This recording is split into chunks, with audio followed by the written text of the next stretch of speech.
Hi friends, welcome back to my channel Pooja's kitchen vlogs in Kannada. ಎಲ್ಲರೂ ಹೇಗಿದ್ದೀರಾ? ನಾನು ಚೆನ್ನಾಗಿದ್ದೀನಿ, ನೀವು ಕೂಡ ತುಂಬಾ ಚೆನ್ನಾಗಿದ್ದೀರಾ ಅಂತ ಅಂದ್ಕೊತೀನಿ. ಫ್ರೆಂಡ್ಸ್, ಇವತ್ತಿನ ವಿಡಿಯೋದ ವಿಶೇಷತೆ ಏನಪ್ಪ ಅಂದರೆ ಅಕ್ಷಯ ತೃತೀಯದ ಆಚರಣೆ ಏನು, ಅದಕ್ಕೆ ಏಕೆ ಇಷ್ಟು ಮಹತ್ವವಿದೆ, ಅದರ ಹಿಂದಿನ ಪುರಾಣ ಸಂಬಂಧಗಳ ಕಥೆಗಳು ಏನು ಎಂಬುದನ್ನು ನಾನು ಕುರಿತು ಈ ವಿಡಿಯೋದ ಮುಖಾಂತರ ಹೇಳ್ತೀನಿ. ಅದಕ್ಕೂ ಮುಂಚೆ ಯಾರೆಲ್ಲ ನನ್ನ ಚಾನಲ್ನ ಸಬ್ಸ್ಕ್ರೈಬ್ ಮಾಡ್ಕೊಂಡೆ ನೋಡ್ತಾ ಇದ್ದೀರಿ, ದಯವಿಟ್ಟು ಹೋಗಿ ಸಬ್ಸ್ಕ್ರೈಬ್ ಮಾಡಿಕೊಂಡು ಸಪೋರ್ಟ್ ಮಾಡಿ. ನನ್ನ ಈ ಪುಟ್ಟ ಚಾನಲ್ನ ಸಪೋರ್ಟ್ ಮಾಡಿ ನಿಮ್ಮ ಆಶೀರ್ವಾದಗಳನ್ನು ನನಗೆ ಕೊಡಿ. ಹಾಗಾದರೆ ಬನ್ನಿ, ಈ ವಿಡಿಯೋದಲ್ಲಿ ಅಕ್ಷಯ ತೃತೀಯ ಯಾವಾಗ, ಅಕ್ಷಯ ತೃತೀಯನ್ನು ಯಾಕೆ ಆಚರಣೆ ಮಾಡ್ತಾರೆ ಅಂತ ನೋಡ್ಕೊಂಬರೋಣ. ಹಿಂದೂ ಧರ್ಮದಲ್ಲಿ ಅಕ್ಷಯ ತೃತೀಯಕ್ಕೆ ಹೆಚ್ಚಿನ ಮಹತ್ವವಿದೆ. ಈ ವರ್ಷ ಅಕ್ಷಯ ತೃತೀಯ ಮೇ 10ರಂದು ಬಂದಿದೆ. ಅಂದರೆ ಪ್ರತಿ ವರ್ಷ ವೈಶಾಖ ಮಾಸದ ಶುಕ್ಲ ಪಕ್ಷದ ತೃತೀಯ ತಿಥಿಯಂದು ಆಚರಿಸಲಾಗುತ್ತದೆ. ಈ ದಿನದಂದು ಮದುವೆ, ಗೃಹ ಪ್ರವೇಶ, ಉದ್ಯಮ ಮುಂತಾದ ಶುಭ ಕಾರ್ಯಗಳನ್ನು ಆರಂಭಿಸಿದರೆ ಅದರಿಂದ ಒಳಿತಾಗಲಿದೆ ಎಂಬ ನಂಬಿಕೆ ಕೂಡ ಇದೆ. ಅಕ್ಷಯ ತೃತೀಯದ ಆಚರಣೆ ಏನು, ಅದಕ್ಕೆ ಏಕೆ ಇಷ್ಟು ಮಹತ್ವ, ಇದರ ಹಿಂದಿನ ಪುರಾಣ ಸಂಬಂಧ ಕಥೆಗಳು ಏನು ಅಂತ ನೋಡ್ಕೊಂಬರೋಣ ಬನ್ನಿ. ಅಕ್ಷಯ ತೃತೀಯವನ್ನು ಒಳ್ಳೆಯ ಕೆಲಸಗಳಿಗೆ ಅತ್ಯುತ್ತಮ ದಿನವೆಂದು ಪರಿಗಣಿಸಲಾಗಿದೆ. ಈ ದಿನ ಪ್ರತಿಯೊಬ್ಬರ ಜೀವನದಲ್ಲಿ ಯಶಸ್ಸನ್ನು ತರುತ್ತದೆ. ಆದ್ದರಿಂದ ಈ ದಿನ ಹೊಸ ವಾಹನ ಖರೀದಿ, ಗೃಹ ಪ್ರವೇಶ ಅಥವಾ ಆಭರಣಗಳನ್ನು ಖರೀದಿಸುವ ಮುಂತಾದ ಕೆಲಸಗಳನ್ನು ಮಾಡಲಾಗುತ್ತದೆ. ಅಕ್ಷಯ ತೃತೀಯ ದಿನದಂದು ಹೊಸ ಭೂಮಿ ಖರೀದಿಸುವುದು, ಷೇರು ಮಾರುಕಟ್ಟೆಯಲ್ಲಿ ಹೂಡಿಕೆ ಮಾಡುವುದು, ಹೊಸ ವ್ಯವಹಾರವನ್ನು ಪ್ರಾರಂಭಿಸುವುದು, ಇದರಿಂದ ಹೆಚ್ಚಿನ ಲಾಭವನ್ನೇ ಪಡೆಯಬಹುದು ಅಂತಾನೂ ಹೇಳ್ಬೋದು.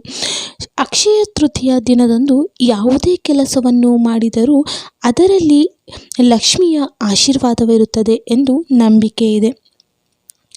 ಅಕ್ಷಯ ತೃತೀಯದಂದು ಒಳ್ಳೆಯ ಕೆಲಸ ಮಾಡಿದ ಫಲ ಸದಾ ಇರುತ್ತದೆ ಎಂಬ ನಂಬಿಕೆ ಕೂಡ ಇದೆ. ಅಕ್ಷಯ ತೃತೀಯ ದಿನ ಎಂದರೆ ಅನೇಕರಿಗೆ ಕೊಳ್ಳುವುದು ಎಂಬ ಅರ್ಥವಾಗಿದೆ. ವಾಸ್ತವವಾಗಿ ಈ ದಿನದ ಪ್ರಾಮುಖ್ಯತೆಯು ಖರೀದಿಗಳನ್ನು ಮಾಡುವುದು ಅಲ್ಲ, ಆದರೆ ವಸ್ತುಗಳ ಖರೀದಿಯಲ್ಲಿ ನೀವು ಸಂಗ್ರಹಿಸಿದ ಹಣವನ್ನು ಹೂಡಿಕೆ ಮಾಡುವುದು. ನಂಬಿಕೆಯ ಪ್ರಕಾರ ಕೆಟ್ಟ ಪರಿಣಾಮಗಳನ್ನು ತಪ್ಪಿಸಲು ಅಕ್ಷಯ ತೃತೀಯದಲ್ಲಿ ವಿಷ್ಣುವನ್ನು ಪೂಜಿಸಬೇಕು. ಈ ದಿನ ದಾನವನ್ನು ಮಾಡಬೇಕು. ಹೀಗೆ ಮಾಡುವುದರಿಂದ ಮುಂದಿನ ಜನ್ಮದಲ್ಲಿ ಶ್ರೇಯಸ್ಸು, ಐಶ್ವರ್ಯ ಮತ್ತು ಸಂತೋಷವನ್ನು ಖಂಡಿತ ಸಿಗುತ್ತದೆ. ಈ ದಿನದಂದು ಮಾಡಿದ ದಾನಗಳು ವೃದ್ಧಿಯಾಗುತ್ತದೆ ಎಂಬ ನಂಬಿಕೆ ಕೂಡ ಇದೆ. ದೇವರನ್ನು ಪೂಜಿಸುವುದರ ಜೊತೆಗೆ ನಿರ್ಗತಿಕರಿಗೆ ಈ ದಿನ ದಾನವನ್ನು ಮಾಡಬೇಕು. ಅಕ್ಷಯ ತೃತೀಯ ದಿನದಂದು ಗಂಗಾಮಾತೆ ವಿಷ್ಣುವಿನ ಪಾದದಿಂದ ಇಳಿದು ಬಂದಳು. ಸತ್ಯಯುಗ, ದ್ವಾಪರ ಮತ್ತು ತ್ರೇತಾಯುಗಗಳ ಆರಂಭ ಈ ದಿನದಂದು ಆಗಿದೆ ಎಂಬ ನಂಬಿಕೆ ಕೂಡ ಇದೆ.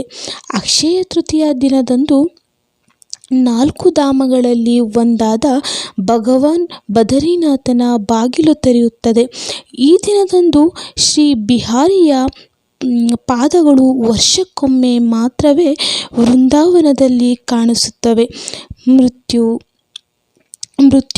ಪುರಾಣದ ಪ್ರಕಾರ ಅಕ್ಷಯ ತೃತೀಯ ದಿನದಂದು ವಿಷ್ಣುವನ್ನು ಅಖಂಡ ಹೂವಿನ ದೀಪದಿಂದ ಪೂಜಿಸಬೇಕು. ಇದರಿಂದಾಗಿ ಅವನ ವಿಶೇಷ ಅನುಗ್ರಹವನ್ನು ಪಡೆಯಬಹುದು.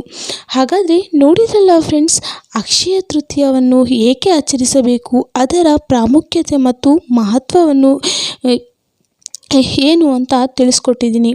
ಅಕ್ಷಯ ತೃತೀಯ ಅಂದರೆ ಬರೀ ಕೊಳ್ಳುವುದು ಮಾತ್ರವಲ್ಲ, ಗಂಗೆ ಭೂಮಿಗೆ ಹರಿದು ಬಂದ ದಿನವೇ ಅಕ್ಷಯ ತೃತೀಯ ಅಂತಲೂ ಕರೆಯುತ್ತಾರೆ. ವಿಡಿಯೋ ಇಷ್ಟ ಆದರೆ ದಯವಿಟ್ಟು ಒಂದು ಲೈಕ್ನ ಮಾಡಿ. ನಿಮ್ಮ ಅನಿಸಿಕೆ ಅಭಿಪ್ರಾಯಗಳನ್ನು ಕಮೆಂಟ್ ಮೂಲಕ ತಿಳಿಸೋದನ್ನ ಮಾತ್ರ ಮರಿಬೇಡಿ. ನಾಳೆ ಮತ್ತೊಂದು ಹೊಸ ವಿಡಿಯೋ ಜೊತೆ ನಿಮ್ಮ ಮುಂದೆ ಬರ್ತೀನಿ. Thanks for watching.